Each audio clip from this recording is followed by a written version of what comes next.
দেখুন বস্তার ভিতরে কি সুন্দর করে ওল চাষ করা হচ্ছে।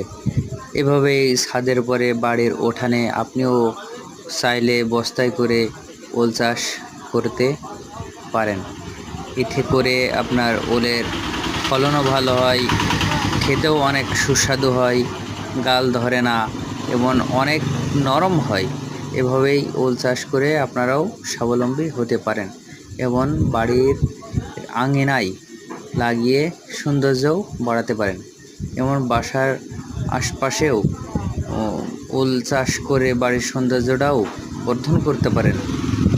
তাই আমরা যে কোনো জায়গা ফেলে না রেখে এভাবে বস্তায় করে ওল, আদা, কচু, আলু, পেঁয়াজ চাষ করতে পারি। ধন্যবাদ সকলকে।